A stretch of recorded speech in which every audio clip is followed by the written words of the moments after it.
নমস্কাৰ বন্ধুসকল, মই হিৰেণ। আজি মই আপোনালোকক এই ভিডিঅ'টোৰ জৰিয়তে এই 16টা সংস্কাৰৰ ভিতৰত এই 4টা সংস্কাৰৰ বিষয়ে সম্পূৰ্ণ তথ্য মই আপোনালোকক এই ভিডিঅ'টোৰ জৰিয়তে আগবঢ়াইছোঁ।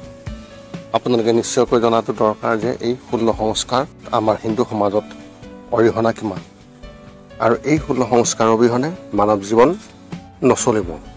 কাৰণ এই 16 সংস্কাৰৰ মাজেৰেই আমি আমাৰ জীৱন পাৰ কৰাব লাগিব। সেইকাৰণে এই 16 সংস্কাৰৰ সম্পূৰ্ণ তথ্য আপোনালোকে জানিব লাগিব।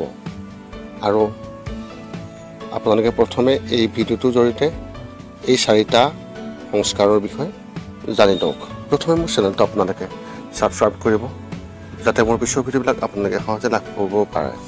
লগতে মোৰ ভিডিঅ' যদি ভাল লাগে তেন্তে লাইক আৰু শ্বেয়াৰ কৰিব, কমেণ্ট কৰি আপোনালোকৰ মনোভাৱ প্ৰকাশ কৰিব। এতিয়া আহোঁ মূল বিষয়। আজি আপোনালোকক এই ভিডিঅ'টোৰ জৰিয়তে নামকৰণ সংস্কাৰৰ সম্পূৰ্ণ তথ্য আৰু বিৱৰণ আপোনালোকৰ আগত এই ভিডিঅ'ৰ জৰিয়তে আগবঢ়াইছোঁ। হিন্দু ধৰ্মত মাতৃৰ গৰ্ভত মানুহৰ জন্মৰ পৰা মৃত্যুলৈকে 16টা আচাৰ ব্যৱহাৰ নিৰ্ধাৰণ কৰা হৈছে। ইয়াৰে নামকৰণ সংস্কাৰক পঞ্চম সংস্কাৰ হিচাপে গণ্য কৰা হৈছে। জন্মৰ পিছত এইটো দ্বিতীয় সংস্কাৰ, কাৰণ প্ৰথম 3টা ৰীতি নীতি অৰ্থাৎ 3টা সংস্কাৰ ভ্ৰূণৰ অৱস্থাত পিতৃ মাতৃয়ে পালন কৰে। এজন ব্যক্তিৰ জীৱনত নামকৰণ সংস্কাৰ এক ডাঙৰ স্থান আছে, কাৰণ এই দিনটোৰ তেওঁৰ নাম ৰখা হয়, যাৰ দ্বাৰা তেওঁৰ মৃত্যুৰ পিছতো তেওঁৰ বিশেষ চিনাকি থাকে। আজি আমি আপোনালোকক এই নামকৰণ সংস্কাৰৰ সম্পূৰ্ণ তথ্য আগবঢ়োৱা হৈছে। এতিয়া আহোঁ নামকৰণ সংস্কাৰৰ বিষয়ে বিশেষ তথ্য। নামকৰণ সংস্কাৰ কেতিয়া কৰিব লাগে? সন্তান জন্ম হ'লে জন্মৰ লগে লগে জাতকৰ্ম সংস্কাৰ কৰা হয়, আৰু সেই সময়ৰ পৰাই সূতক কাল আৰম্ভ হয়। এই সূতক যুগ জাতি পদ্ধতি অনুসৰি বিভিন্ন সময়সীমাৰ ওপৰত নিৰ্ধাৰিত হয়। সাধাৰণতে শিশুৰ নামকৰণ সংস্কাৰ তেওঁ জন্মৰ 10ম দিনত কৰা হয়। ইয়াৰ বাবে এবছৰৰ ভিতৰত একাদশ, 7ম দিন আৰু বিশেষ সময়ক শুভ বুলি গণ্য কৰা হয়। বেছিভাগেই জন্মৰ পিছত 10ম দিনত এই সংস্কাৰ কৰা হয়। এতিয়া আপোনালোকক নামকৰণ সংস্কাৰৰ কি কি তাৰে বিৱৰণ আগবঢ়াইছোঁ। নামটোৰ পৰা জনা যায় যে এই দিনটোত কেঁচুৱাটোৰ নাম ৰখা হয়, যিটো তেওঁৰ পৰিচয় হৈ পৰে। কিন্তু নামটো কেৱল নিজৰ স্বাৰ্থ অনুসৰি ৰখা নহয়। শিশুৰ নাম অদ্ভুত আৰু স্বেচ্ছাচাৰী ৰূপত ৰখা হয়, যিটো সম্পূৰ্ণ অনুচিত। এজন ব্যক্তিৰ পৰিচয় আৰু তেওঁৰ কৰ্মত তেওঁৰ নাম অতি গুৰুত্ব আছে। গতিকে নামকৰণ সংস্কাৰ হ'ল এই কেঁচুৱাটোৰ এটা নামকৰণ কৰা দিন, যাৰ দ্বাৰা তেওঁৰ জীৱনত চিনাক্তকৰণ কৰা হয়। নামকৰণ সংস্কাৰৰ কি বিধি? এতিয়া আমি আপোনালোকক নামকৰণ সংস্কাৰৰ কেনেধৰণৰ বিধি তাৰে বিৱৰণ আগবঢ়াইছোঁ। নামকৰণ সংস্কাৰৰ দিনা সেই ঘৰত হৱন কৰা হয় আৰু বামুণক মাতি অনা যায়। সেইদিনা জন্মৰ সময়ত বহু গুৰুত্বপূৰ্ণ বস্তুৰ নক্ষত্ৰমণ্ডল, গ্ৰহৰ দিশ, তাৰিখ, সময় আদি মনত ৰাখি শিশুৰ ৰাশিফল প্ৰস্তুত কৰা হয়, আৰু সেই অনুসৰি অৰ্থাৎ ৰাশি অনুসৰি সেই সন্তানৰ নামকৰণ কৰাটো বিশেষ নিৰ্ধাৰণ কৰা হয় সেই ব্যক্তিজনৰ দ্বাৰা, যিজন আপোনাৰ ঘৰত নামকৰণ সংস্কাৰৰ বাবে আমন্ত্ৰণ কৰা যায়। এই ৰাশি আৰু জ্যোতিষৰ কথা মনত ৰাখি নামকৰণ অনুষ্ঠান সম্পন্ন কৰাৰ নিয়ম আছে, যিটো ইয়াৰ বিশেষ গুণৰ প্ৰতি লক্ষ্য ৰাখি কৰা হয়। সেই দিনটোতেই সূৰ্য দেৱতাক দৰ্শন কৰা হয় আৰু দেৱসকলক প্ৰণাম কৰা হয়। সকলো ব্ৰাহ্মণ আৰু পৰিয়ালৰ লোককে শিশুটিয়ে সম্ভাষণ জনায়। সেই শিশুটিৰ নাম ৰখাৰ পিছত তাৰ সৌ কাণৰ ওচৰত সেই সন্তানৰ ককা আইতা আৰু পিতৃ মাতৃয়ে তাৰ নাম উচ্চাৰণ কৰি আশীৰ্বাদ দিয়ে। নামকৰণ অনুষ্ঠানৰ গুৰুত্ব, যিটো আপোনালোকে জনাটো অত্যন্ত প্ৰয়োজন। নাম এটাৰ নামাকৰণত এটা ভাষাই অতি গুৰুত্বপূৰ্ণ ভূমিকা পালন কৰে। ভাষা এটাৰ অৰ্থ বা ক'ব পৰা সহজতাৰ ভিত্তিত নহয়, শব্দৰ পৰিসৰৰ ভিত্তিত চিনাক্ত কৰা হয়। ইংৰাজী ভাষাৰ শব্দ পৰিসৰ কম, আনহাতে ভাৰতীয় ভাষাসমূহৰ সংস্কৃতৰ পৰা উদ্ভৱ হোৱাৰ বাবে শব্দৰ পৰিসৰ বহুতে বেছি। সংস্কৃত ভাষাৰ শব্দ পৰিসৰক অনন্য বুলি গণ্য কৰা হয়, যিটো আপুনি সংস্কৃত শব্দ আৰু মন্ত্ৰ উচ্চাৰণ কৰি নিজেই অনুভৱ কৰিব পাৰে। আমাৰ মহান ঋষিসকলে যেতিয়া ধৰ্মৰ ব্যাখ্যা কৰিছিল, তেতিয়া তেওঁলোকে মানুহক আনৰ পৰা এক অনন্য আৰু সুকীয়া পৰিচয় দিয়াৰ প্ৰয়োজনীয়তা অনুভৱ কৰিছিল। তেতিয়াৰ পৰাই তেওঁ 16টা আচাৰ ব্যৱহাৰৰ ভিতৰত নামকৰণ অন্তৰ্ভুক্ত কৰি মানৱ জীৱনত ইয়াৰ গুৰুত্বপূৰ্ণ অৱদানৰ বৰ্ণনা কৰে। আমি দেখিবলৈ পাওঁ যে প্ৰতিটো শব্দৰ লগে লগে আমাৰ মনত এটা আকৃতি গঠন হয়। একেদৰে এটা শব্দও এটা আকৃতিৰ সৈতে জড়িত হৈ থাকে। সেইবোৰ কথা মনত ৰাখি সেই কেঁচুৱাটোৰ এটা নামকৰণ অনুষ্ঠান কৰা হয়। যিহেতু মানুহে এজনক কেৱল তেওঁৰ কৰ্মৰ দ্বাৰাহে চিনি পোৱা যায়, কিন্তু তেওঁক চিনি পাবলৈ মানুহে তেওঁৰ নামটোহে মনত ৰাখে। যেনে যুগ যুগ ধৰি কাকু মনস্তৰা, ৰাৱণ, কংস, কৈকেয়ী, মহিষাসুৰ আদিৰ নাম দিয়া হোৱা নাছিল, কাৰণ তেওঁলোকৰ কৰ্মই তেওঁলোকৰ নামৰ লগত চিৰদিনৰ বাবে সংযুক্ত হৈ পৰিছিল। এজন ব্যক্তিৰ জীৱনত তেওঁৰ নামৰ পৰিসীম গুৰুত্ব বিবেচনা কৰিলে এটা সংস্কাৰৰ স্বীকৃতি বাঢ়ি যায়। এতিয়া আমি আপোনালোকক ল'ৰা আৰু ছোৱালী নামৰ পাৰ্থক্যৰ বিষয়ে আগবঢ়াইছোঁ। প্ৰাচীন কালত ল'ৰা এটাৰ নাম লওঁতে অধিক সাৱধানতা অৱলম্বন কৰা হৈছিল। ল'ৰা হোৱাৰ বাবে এই কথাটোত বিশেষ গুৰুত্ব দিয়াৰ প্ৰয়োজন নাই। যেতিয়া সেই সময়ত ল'ৰাটোৰ নাম ৰখাৰ সময়ত অধিক যত্ন লোৱা হৈছিল, কাৰণ ল'ৰাটোৱে গোটেই জীৱন মাক দেউতাকৰ লগত থাকিবলগীয়া হৈছিল।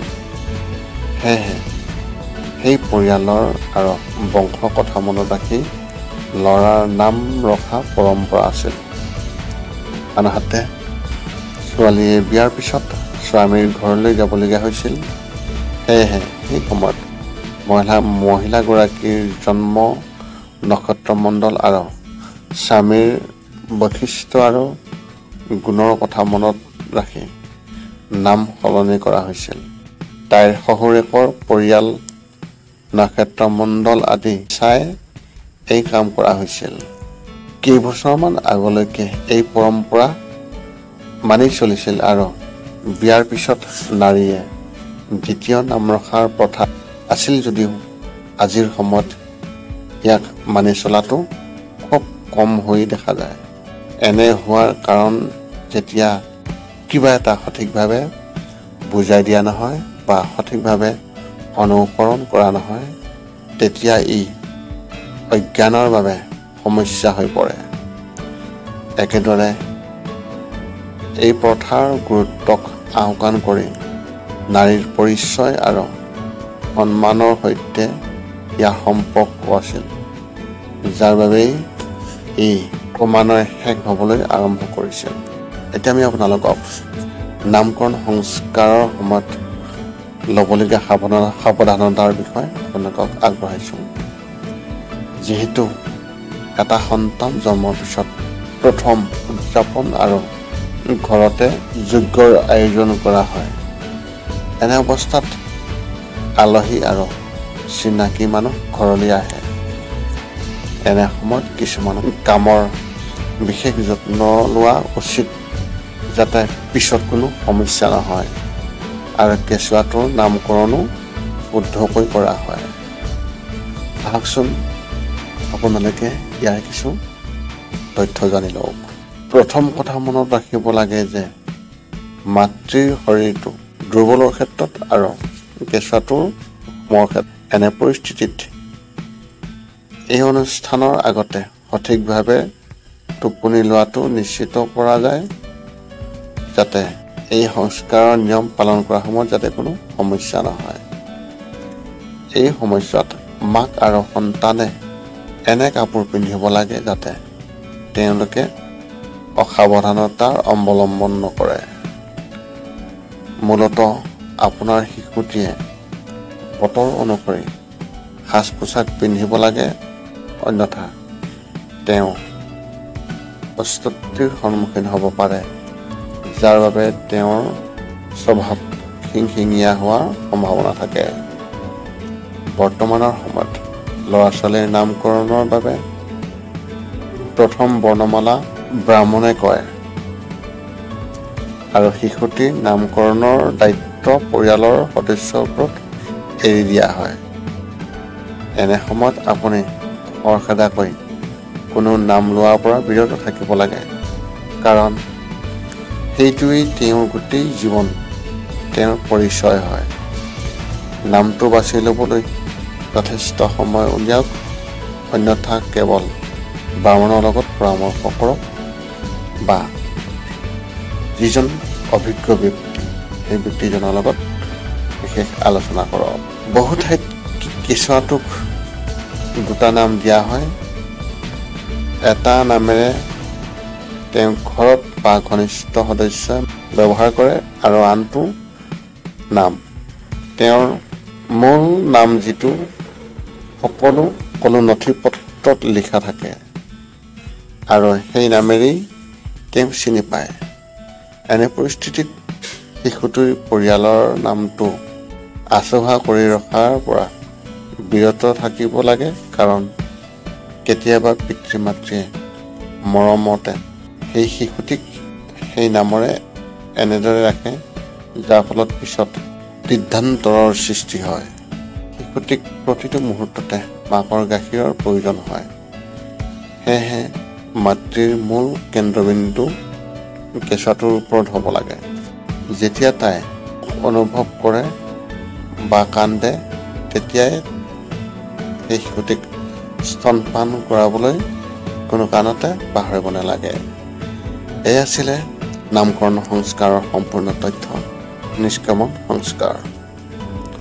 সনাতন ধৰ্মত মানৱ জীৱনত মুঠ 16টা সংস্কাৰৰ ভিতৰত নিষ্কামন সংস্কাৰ ষষ্ঠ সংস্কাৰ বুলি গণ্য কৰা হৈছে। এটা কেঁচুৱাৰ জীৱনত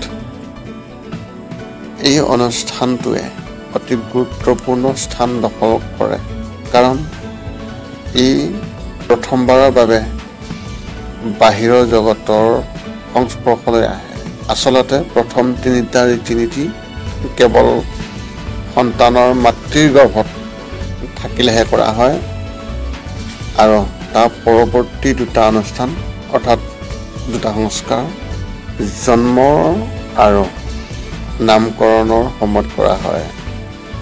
ইয়াৰ পিছত নিষ্ক্ৰমণ সংস্কাৰ সম্পন্ন কৰা হয়।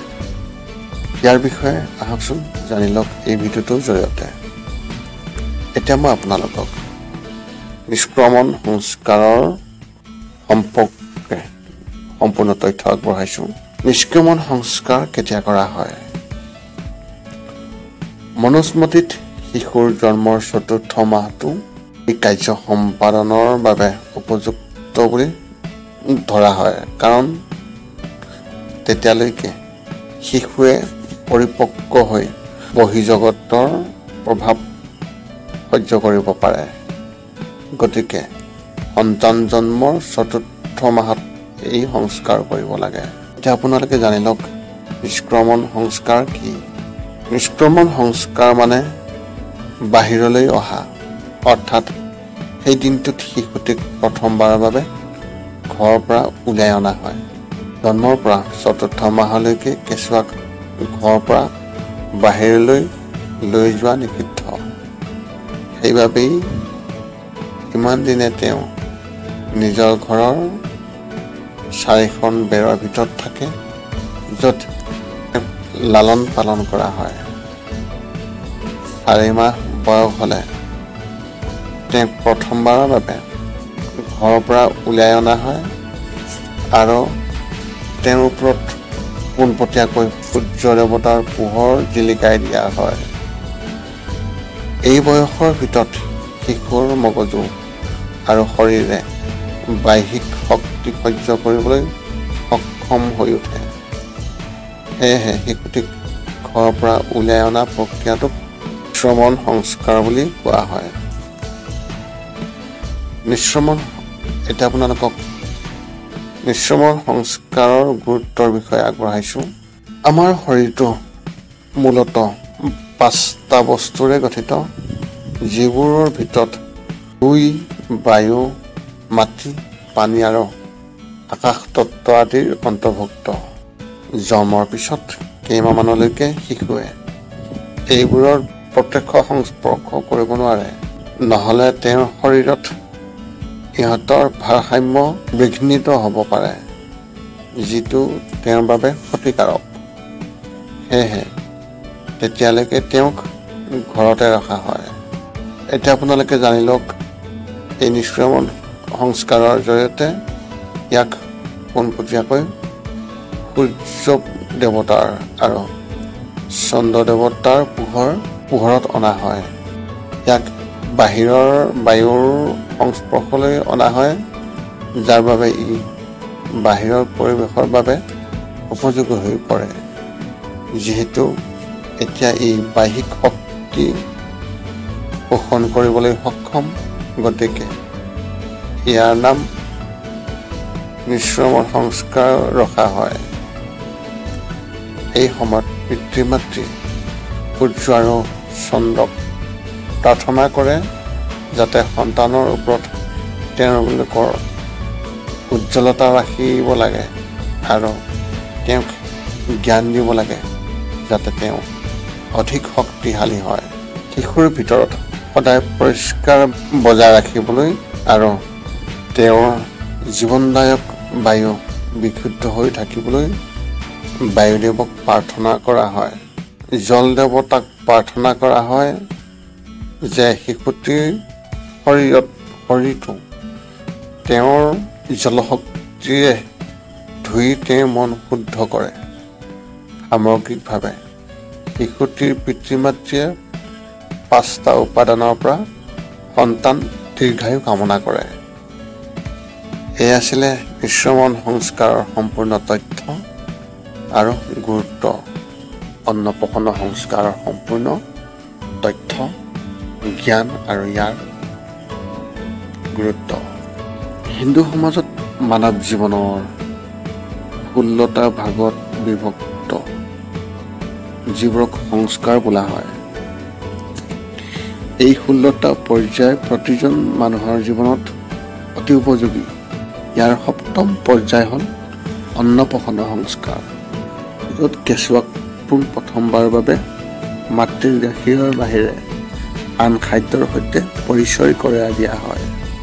শিশুৰ জীৱনত এই সংস্কাৰ অতি গুৰুত্বপূৰ্ণ আৰু ইয়াৰ গুৰুত্ব আছে, কাৰণ ইয়াৰ পৰা তেওঁ কেৱল অন্য খাদ্য গ্ৰহণ কৰি জীৱিকা উপাৰ্জন কৰিব লাগিব।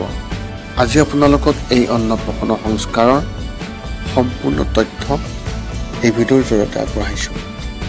এতিয়া আপোনালোকে জানি লওক যে এই অন্নপ্ৰসন্নৰ যি সংস্কাৰ ইয়াৰ সম্পূৰ্ণ তথ্য। অন্নপ্ৰসন্ন সংস্কাৰ কেতিয়া কৰা হয়? শিশুৰ জন্মৰ 6 মাহৰ পৰা 7 মাহৰ ভিতৰত এই সংস্কাৰ কৰা হয়, কাৰণ তেতিয়ালৈকে এটা শিশুৱে কেৱল মাতৃৰ গাখীৰৰ ওপৰত নিৰ্ভৰ কৰিবলগীয়া হয় আৰু সি নিৰ্ভৰশীল। কোৱা হয় যে কেঁচুৱা জন্মৰ পৰা 6 মাহলৈকে তেওঁক কেৱল মাতৃৰ গাখীৰ খুৱাব লাগে আৰু তাৰপিছত লাহে লাহে তেওঁ অন্য খাদ্য খুৱাবলৈ আৰম্ভ কৰিব লাগে। 7ম মাহৰ ভিতৰত শিশুৰ দাঁত ওলাবলৈ আৰম্ভ কৰে আৰু তাৰ পাছত শক্তিও অধিক শক্তিশালী হয়। সেয়েহে তেতিয়া তেওঁক খুৱাবলৈ আৰম্ভ কৰিব পাৰি। এতিয়া আপোনালোকে জানি লওক অন্নপ্ৰসন্ন সংস্কাৰ কি? অন্নপ্ৰসন্ন সংস্কাৰৰ শব্দৰ অৰ্থ হৈছে অন্নৰ অৰ্থ শস্য আৰু প্ৰসন্নৰ অৰ্থ হৈছে খুৱাই দিয়া, অৰ্থাৎ শিশুক শস্য সেৱন কৰা। এটা শিশুৱে জন্মৰ পৰা 6 মাহলৈকে কেৱল মাতৃৰ গাখীৰহে খায় আৰু ইয়াৰ বাহিৰেও তেওঁ কোনো ধৰণৰ খাদ্য বা পানী সেৱন নকৰে, কাৰণ তেওঁৰ সকলো অভাৱ মাতৃৰ গাখীৰৰ দ্বাৰা পূৰণ হয়। 6 মাহ বয়স হ'লে তেওঁক প্ৰথমবাৰৰ বাবে কিছু খাদ্য অংশ খুৱাই ক্ৰমান্বয়ে আন খাদ্যও তেওঁক খুৱাবলৈ আৰম্ভ কৰা হয়। সেই দিনটোতেই ঘৰত সকলো সদস্যই একগোট হৈ এক পূজাৰ আয়োজন কৰে আৰু সম্পূৰ্ণ ৰীতি নীতিৰে শিশুটিক খাদ্য পৰিৱেশন কৰা হয়। লগতে খাদ্য দেৱতাক সদায় শক্তি প্ৰদান আৰু শক্তিশালী কৰি ৰাখিবলৈ প্ৰাৰ্থনা কৰা হয়। এতিয়া আমি আপোনালোকক অন্নপ্ৰসন্নৰ সংস্কাৰৰ যি গুৰুত্ব সেই বিষয়ে তথ্য আগবঢ়াইছোঁ। এটা কেঁচুৱা যেতিয়া 9 মাহ মাকৰ গৰ্ভত থাকে তেতিয়া তাৰ শৰীৰত বহুতো অশুদ্ধি প্ৰৱেশ কৰে, যাৰ ফলত ই বহু প্ৰকাৰৰ দুখত ভুগিব পাৰে। সেয়েহে সেই দুখবোৰ আঁতৰাবলৈ তেওঁক সাত্বিক খাদ্য গ্ৰহণ কৰা হয়, যাতে তেওঁৰ শৰীৰৰ পৰা সকলো ধৰণৰ অশুদ্ধি আঁতৰি যায়।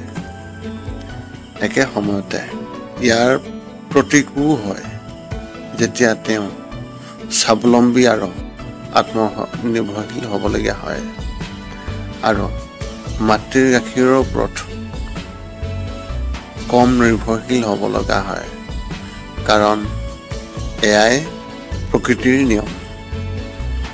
অন্নপ্ৰসন্ন সংস্কাৰৰ পিছত এগৰাকী মাতৃয়ে সন্তানক আগৰ তুলনাত গাখীৰ খুৱাই দিয়াটো কমাই দিয়ে আৰু তাৰ পৰিৱৰ্তে তেওঁক খাদ্য পানী আদিয়ে, অৰ্থাৎ আগতে যদি কোনো মাতৃয়ে নিজৰ সন্তানক দিনটোত 6 বাৰ গাখীৰ খুৱাইছিল, তেন্তে এতিয়া এবাৰহে গাখীৰ খুৱাব আৰু 2 পৰা 3 বাৰ খাদ্য আদি খাবলৈ বাধ্য কৰায়।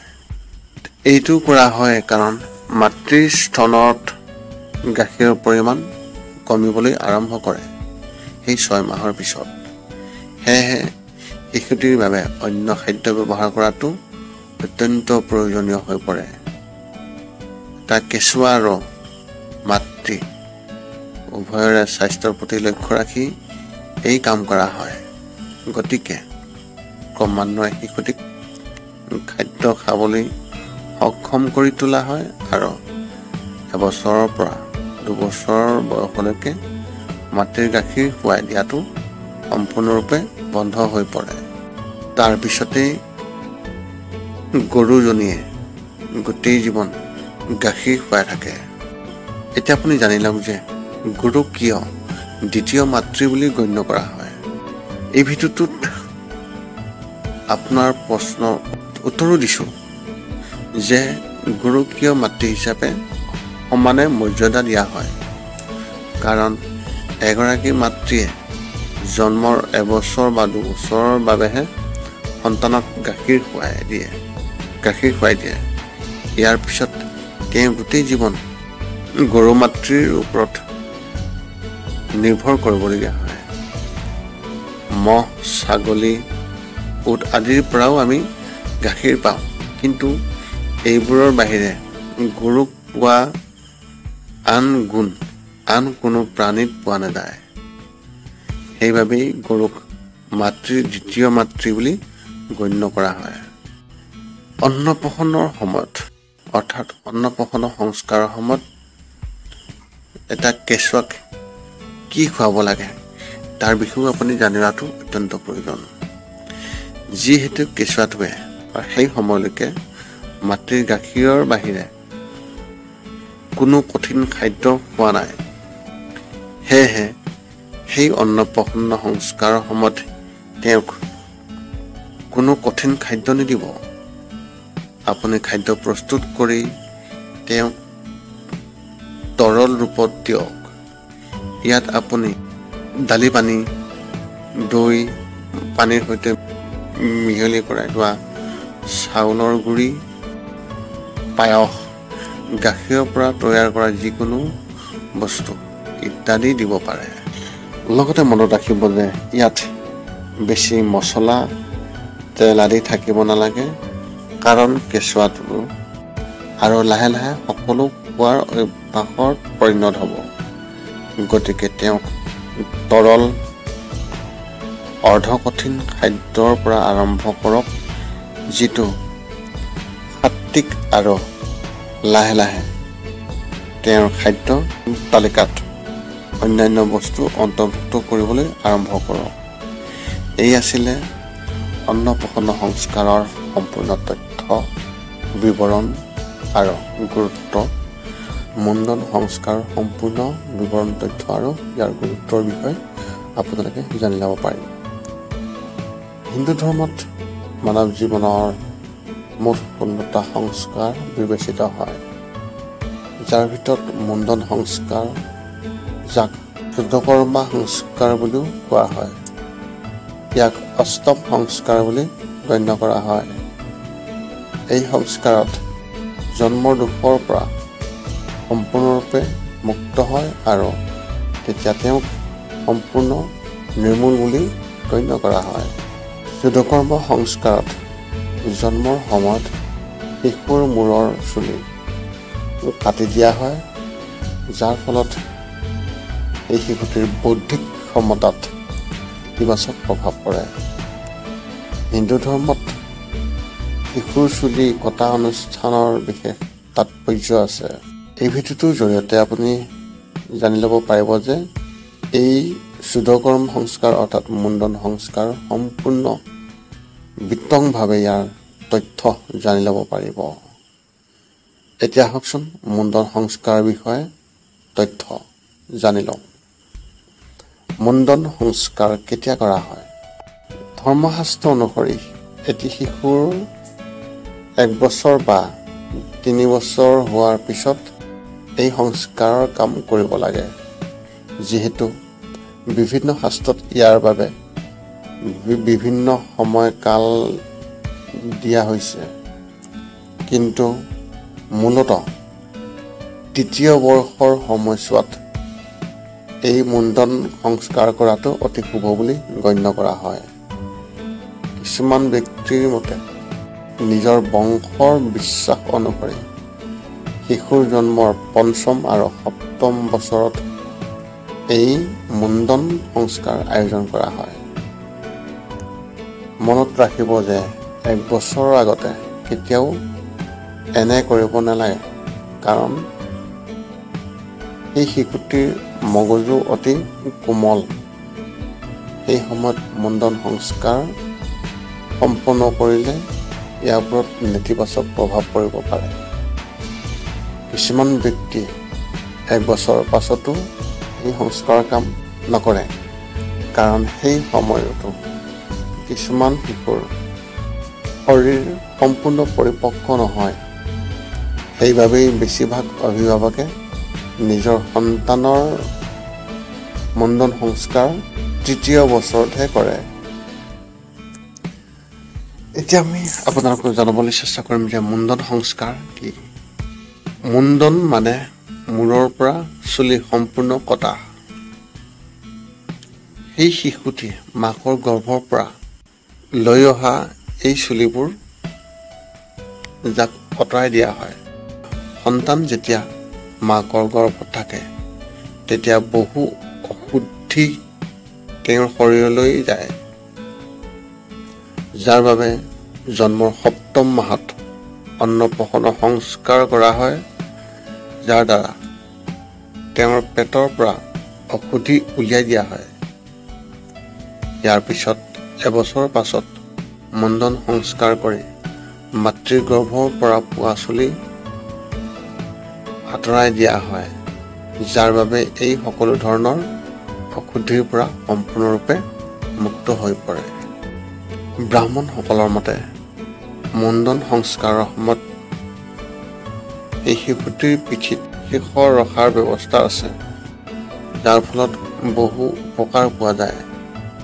ইয়াৰ ফলত তেওঁলোকৰ মগজুৰ জ্ঞান তাত কেন্দ্ৰীভূত হৈ থাকে আৰু ইয়াৰ লগতে ইয়াক শীতল কৰি ৰখাটো সহায় কৰে।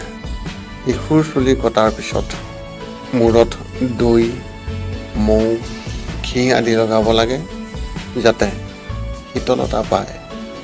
ইয়াৰ পিছত সেই শিশুটিক গা ধুওৱা হয়। সেই শিশুটিৰ চুলি নদী আদিত পেলাই দিয়া হয়। এতিয়া আমি আপোনালোকক এই মুণ্ডন সংস্কাৰ ক'ত পৰিৱেশন কৰিব লাগে তাৰ সম্পূৰ্ণ তথ্য আপোনালোকৰ আগত আগবঢ়াইছোঁ এই ভিডিঅ'ৰ জৰিয়তে। যিকোনো ধৰ্মীয় স্থানত ইয়াক আয়োজন কৰাটো অতি শুভ বুলি গণ্য কৰা হয়, কাৰণ শিশুৰ মুণ্ডন সংস্কাৰ সংঘটিত হ'লে তাত থকা ইতিবাচকতাই তেওঁৰ ওপৰত প্ৰত্যক্ষভাৱে প্ৰভাৱ পেলায়, যাৰ ফলত সেই শিশুটিৰ উজ্জ্বলতা বৃদ্ধি পায় বুলি বিশ্বাস কৰা হয়। সেইবাবে মন্দিৰ বা ধৰ্মীয় স্থান বা পবিত্ৰ নদীৰ ঘাট আদিত এই সংস্কাৰ কৰা হয়। দক্ষিণ ভাৰতত মানুহবিলাকে মূলতঃ তিৰুপতি বালাজীৰ মন্দিৰত এই সংস্কাৰ কৰাটো অতি শুভ বুলি গণ্য কৰে। মুণ্ডন সংস্কাৰৰ গুৰুত্বৰ বিষয়ে আপোনালোকে জানিলাটো অত্যন্ত প্ৰয়োজন।